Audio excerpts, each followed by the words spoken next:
SBS 러브 FM 특별 기획 고전을 읽다.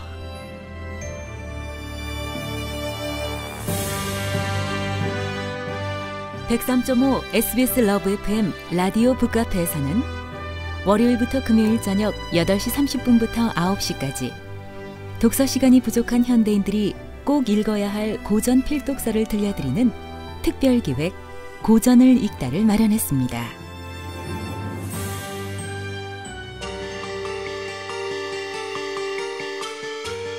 제인 오스틴 원작의 장편소설 오만과 편견은 오만에 찬 남자와 편견에 사로잡힌 여자의 특별한 로맨스를 그린 작품입니다.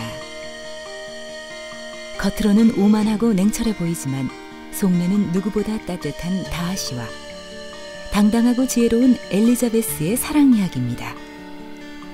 이 두 사람이 어떻게 오해와 편견을 뛰어넘고 사랑에 빠지는지 오만과 편견 7번째 시간 함께 하시겠습니다.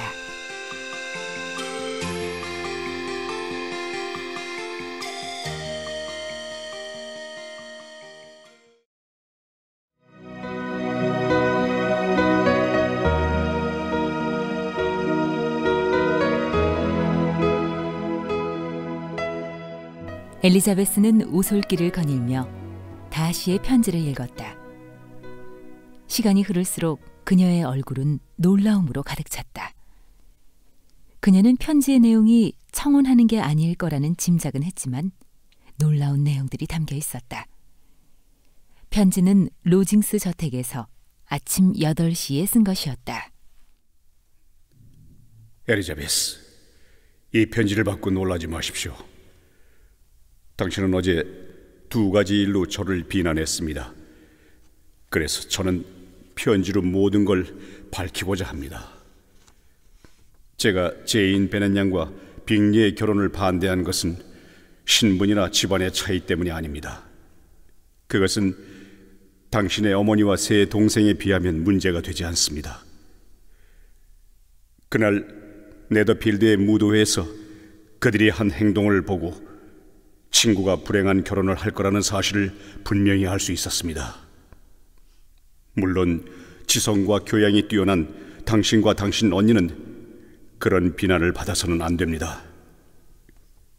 그리고 빅리 누이들과 저는 제인 베넷 양이 런던에 와 있다는 사실을 친구한테 숨겼습니다.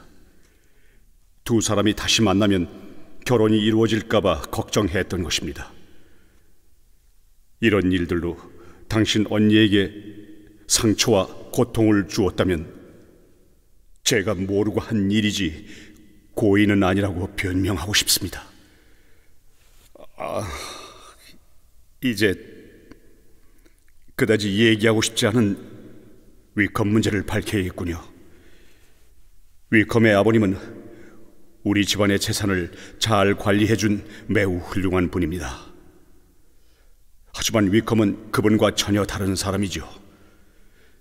생전에 위컴을 친자식처럼 아끼고 사랑했던 제 아버님이 그를 돌봐주라고 했지만 그는 그런 자격을 갖지 못했습니다.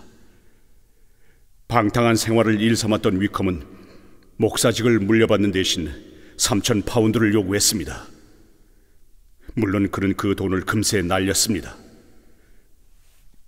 그러나 더 기가 막힌 일은 그가 제 여동생의 재산을 노리고 어린 그 애를 유혹해 달아나려 했던 것입니다.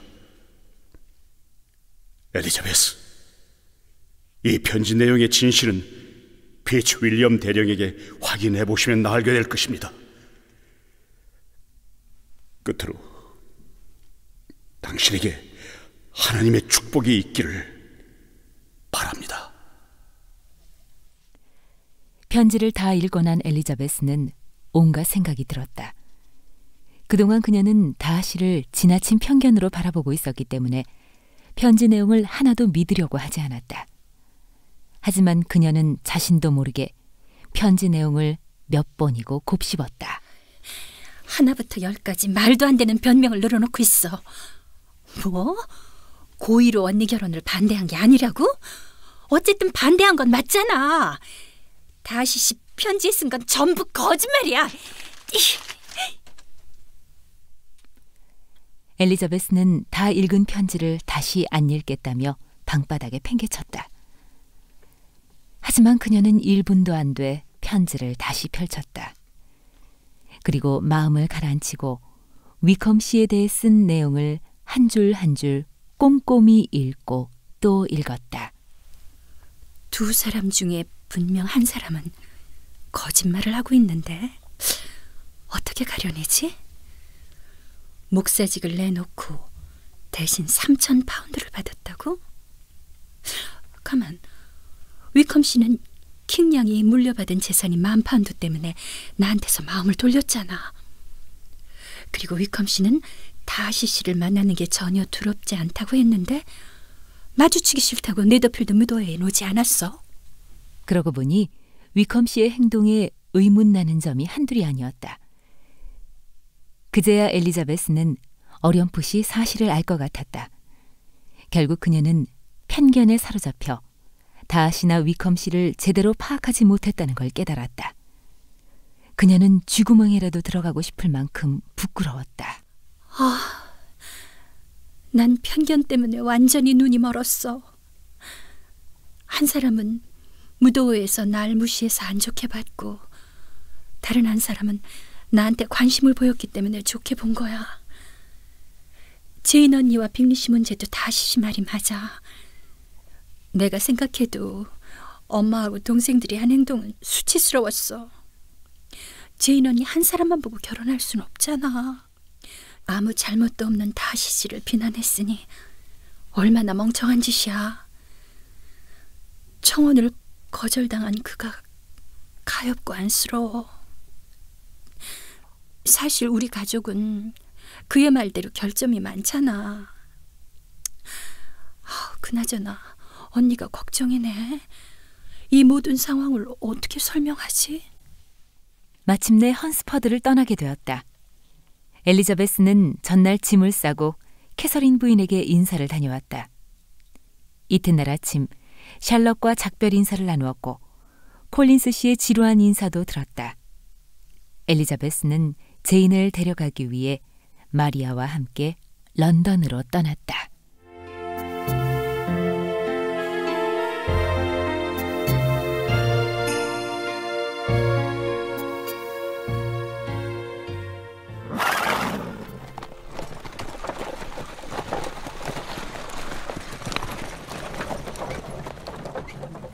리디 언니, 세상에 엊그제 여기 온 것 같은데 한 달 보름이나 지났어. 그동안 일도 참 많았지? 그래, 많은 일이 있었지. 로징스에 저녁 식사를 9번이나 불려갔고 차도 2번이나 마셨어. 집에 돌아가면 식구들한테 할 얘기가 많을 거야. 나한텐 숨겨야 할 얘기도 많아. 두 사람이 탄 마차는 4시간 뒤 가디너 씨 집에 도착했는데 사흘 정도 머물 계획이었다. 제인은 엘리자베스가 걱정했던 것과 달리 건강해 보였다. 엘리자베스는 외숙모가 준비하고 꾸민 여러 가지 일로 즐거운 시간을 보내느라 제인의 마음을 살필 기회가 없었다. 언니가 겉으론 빅리 씨도 잊은 것 같고 괜찮아 보이는데 속마음은 어떤지 알 수가 없네. 언니랑 롱본에 돌아가면 주의 깊게 살펴봐야 되겠어. 리지, 헌스퍼드에서의 생활은 어땠어? 즐거웠어 언니. 매일 로징스 정원을 산책하고 캐서린 부인의 초대를 받아서 즐겁게 지냈지. 다시 씨가 나한테 청혼한 사실을 알면 언니도 아주 깜짝 놀랄걸? 언니한테 털어놓을까? 아니야, 안 돼. 그 얘기를 하면 언니는 빅리 씨 생각으로 슬퍼질 거야. 제인과 엘리자베스, 마리아는 런던을 떠나 허트퍼드셔를 향해 출발했다. 그들이 베넷 집안의 마차가 기다리고 있는 여관에 도착하자 캐서린과 리디아는 2층 식당에서 밖을 내다보고 있었다. 두 동생이 언니들을 반갑게 맞았고 리디아가 식탁을 가리키며 말했다. 키티 언니하고 내가 언니들을 대접하려고 준비한 거야. 언니들을 멋지게 환영할 생각이었지. 근데 가게에서 모자를 사느라고 돈을 다 써버렸어. 언니들이 돈 좀 빌려줘. 이 모자 어때? 리디야, 촌스럽다 얘. 리지 언니, 집에 가서 조금만 손보면 괜찮을 거야. 하지만 올여름엔 무슨 옷을 입어도 관계없어. 민병대가 2주일 후에 메리턴을 떠나거든. 정말이니 리디야? 브라이턴 근처에 주둔할 거래. 아버지가 여름에 우리를 거기에 데려가면 얼마나 좋을까? 돈도 거의 안 드니 멋진 여름 휴가를 보낼 수 있을 텐데. 어머니도 무척 가고 싶어 할걸? 세상에, 브라이턴 거리와 야영 천막이 군인들로 넘쳐날 텐데 퍽이나 좋겠다. 메리턴에 주둔한 작은 부대가 매달린 무도회만으로도 엉망진창이 됐었는데. 언니들한테 좋은 소식 알려줄게. 정말 굉장해. 우리 모두가 좋아하는 사람 얘긴데 아주 반가운 소식이야. 리디야, 무슨 소식인데 이렇게 호들갑이야. 빨리 말해. 리지 언니, 글쎄 위컴 씨가 킹냥하고 결혼 안 한대. 킹냥이 다른 곳으로 가버렸고 위컴 씨는 여자 품에서 벗어난 거야.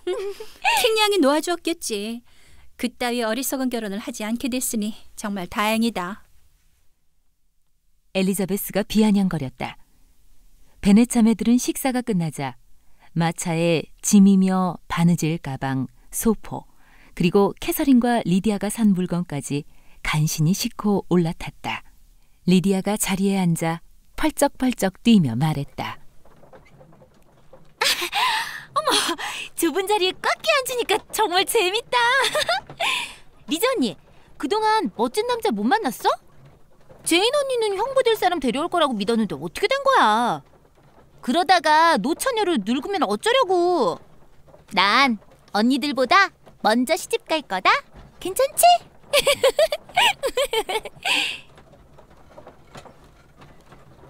리디아는 롱번에 도착할 때까지 잠시도 쉬지 않고 떠들며 웃어댔다. 엘리자베스는 귀를 기울이고 싶지 않았으나 위컴 씨 이름이 자주 오르내리는 바람에 신경이 쓰였다. 집에 도착하자 식구들은 그들을 반겼다. 아이고, 아유 우리 제이는 더 예뻐졌네. 리지, 잘 돌아왔다. 아빠가 널 얼마나 보고 싶었는지 아냐? 아빠, 저도 많이 보고 싶었어요, 아빠. 자, 얘들아, 식사하면서 밀린 얘기를 나누자꾸나. 네.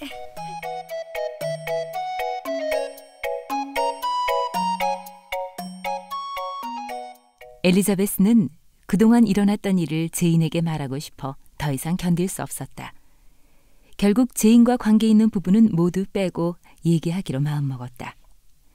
이튿날 그녀는 제인에게 놀라지 말라고 한 뒤 다시와 있었던 일을 얘기했다. 어머, 리지, 어쩜 그런 일이 다 있니? 네가 청혼을 거절했으니 그 사람 마음이 얼마나 아팠을까. 그가 너무 자신만만했던 게 문제였네. 하지만 그만큼 실망도 컸을 거야. 안타까워 죽겠다.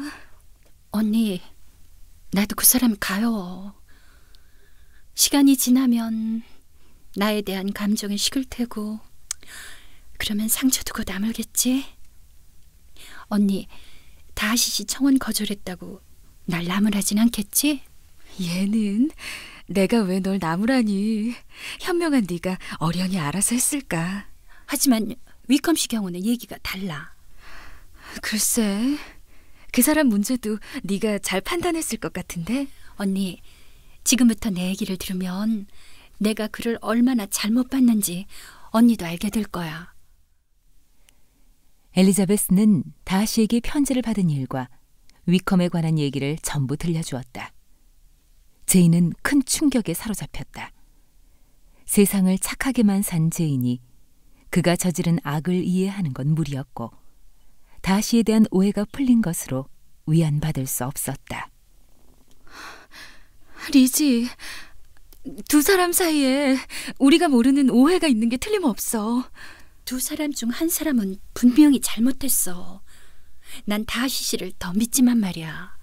위컴이 그렇게 나쁜 사람이었다니 난 도저히 믿을 수가 없어. 다시 씨는 얼마나 괴로웠을까. 너한테 청혼을 거절당한 데다 자기를 나쁘게 본다는 사실까지 알았으니 실망이 컸을 거야. 게다가 입에 담기도 싫은 여동생의 불미스러운 일까지 얘기해야 했잖아. 언니, 다시 씨를 오해하고 위컴을 잘못 판단한 나한테도 잘못이 있어. 위컴의 진면목을 사람들한테 알려줘야 해? 말아야 해? 내 생각엔 얘기 안 하는 게 나을 것 같은데. 위컴한테는 심한 치욕이 될 테니까 말이야. 그래, 언니 말대로 하자. 위컴은 곧 여기를 떠날 테니까. 진실은 언젠가 밝혀지니까 굳이 알리지 않아도 될 것 같아. 어쩌면 위컴은 지금쯤 자기 잘못을 후회하고 뉘우치고 있을지도 몰라.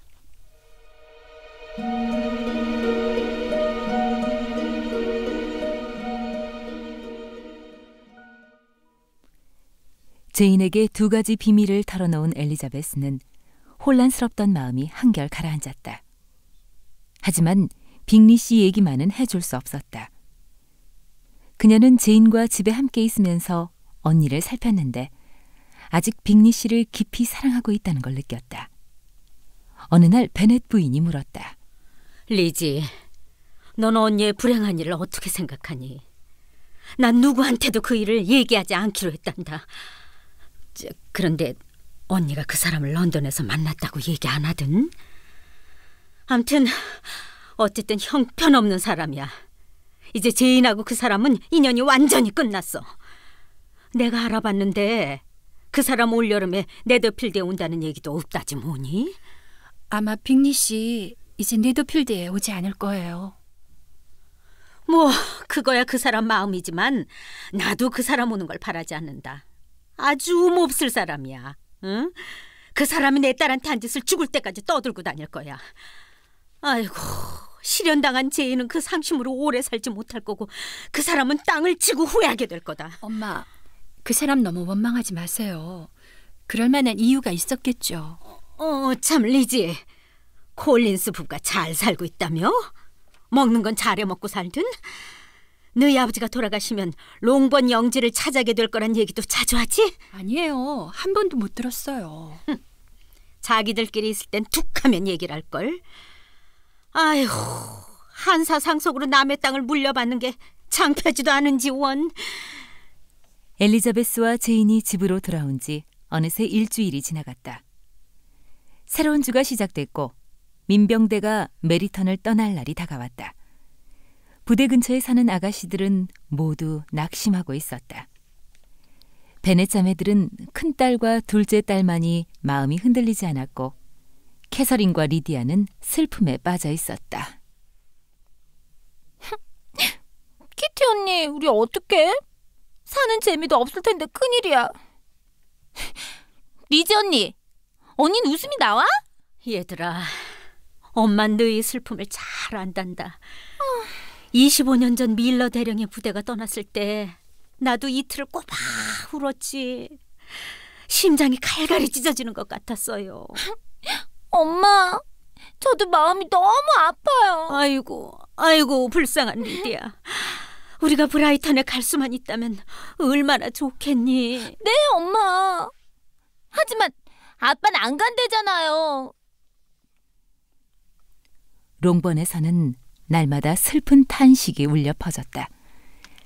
엘리자베스는 그런 얘기를 들으며 즐거워하려고 애를 썼지만 부끄러웠다. 다하시가 가족들 때문에 제인과 빅리 씨의 결혼을 반대했다는 말이 옳다는 걸 다시 한번 깨달았다. 다하시 씨가 우리 가족을 잘 판단했어. 어쩜 저럴 수가 있지? 그가 언니와 빅리 씨 일에 끼어들어 방해할 만해. 그를 용서해주고 싶어.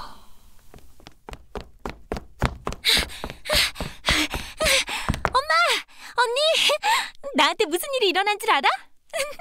글쎄, 포스터 대령 부인이 브라이턴에 같이 가재. 와, 굉장하지 않아? 제인 언니, 리지 언니, 키티 언니, 모두 나와서 나 축하해줘. 역시 포스터 부인은 둘도 없이 소중한 친구라니까. 아이고 리디야, 축하한다. 축하해. 정말 잘 됐어. 아이고 우리 막내 좋겠네.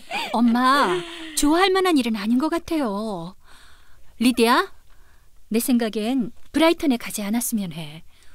혼자만 가면 어떡해. 키티 생각도 해줘야지. 언니, 나한테 이런 좋은 기회를 놓치라고? 혹시 언니 지금 샘내는 거 아니야? 리디야, 그런 말이 어딨니? 리지는 네가 걱정돼서 그러는 거야. 가지 마. 엘리자베스와 제인이 리디아를 타이르고 설득했지만 소용없었다.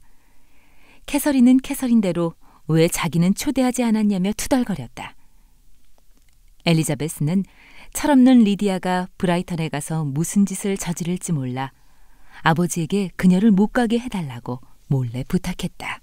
아빠, 리디아를 좀 말려주세요. 브라이턴은 집보다 훨씬 유혹이 많은 곳이잖아요. 리디아가 그런 곳에서 포스터 대령 부인하고 어울리다 보면은 무슨 일이 일어날지 몰라요. 아빠, 리디아가 못 가게 단단히 좀 타일러주세요. 네? 얘야, 리디아는 많은 사람들 앞에 나서는 걸 좋아하잖니. 게다가 돈도 안 들이고 식구들한테 패도 끼치지 않고 그런 곳에 가기가 쉽지 않아. 그러니까 그냥 가게 내버려 두자. 리디아가 사람들 앞에서 경솔한 행동을 해서 우리가 피해를 당한다면 아니 벌써 당했죠. 그걸 아시면 그 애를 보내면 안 된다고 생각하실 거예요. 아니, 벌써 피해를 당했어? 너의 애인들이 리디아 때문에 놀라서 달아나기도 했냐? 아빠는 그렇게 까칠한 놈들이라면 안 본다.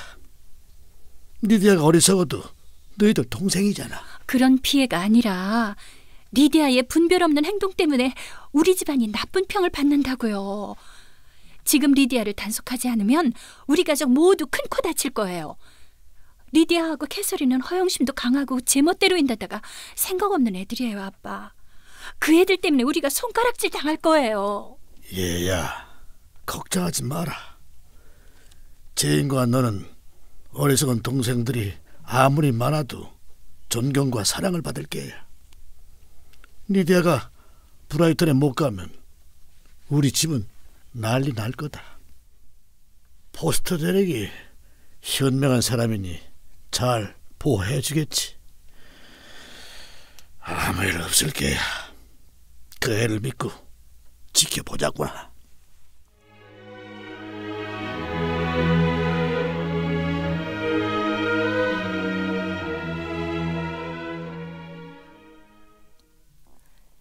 리디아가 떠난 지 2-3주가 지나자 롱번은 다시 평온해졌다. 엘리자베스는 외삼촌과 외숙모와 함께 북부지방으로 여행 떠날 날만 손꼽아 기다렸다. 하지만 여행을 보름 정도 앞두고 여행 계획이 바뀌었다는 외숙모의 편지가 왔다. 엘리자베스는 실망했다. 일정이 짧아 호수지방 쪽으로 못 가서 정말 실망이야. 경치가 뛰어난 그곳을 좀 가보고 싶었는데. 가만, 더비셔주까지 간다고? 그곳엔 다시시의 펜볼리 저택이 있잖아. 혹시라도 그분을 만나면 곤란한데. 몰라. 어쨌든 즐거운 여행만 생각할래.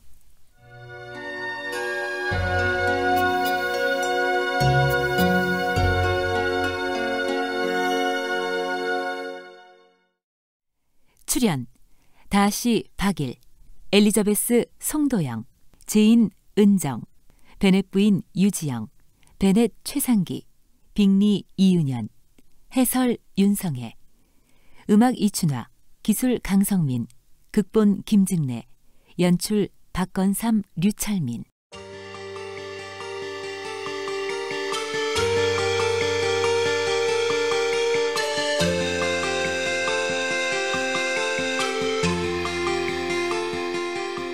러브 FM 특별기획 고전을 읽다. 오늘은 제인 오스틴의 오만과 편견 7번째 시간 함께했습니다. 내일 이 시간에는 오만과 편견 8번째 시간이 계속됩니다. 많은 청취 바랍니다. 이 프로그램은 재단법인 플라톤 아카데미와 함께합니다.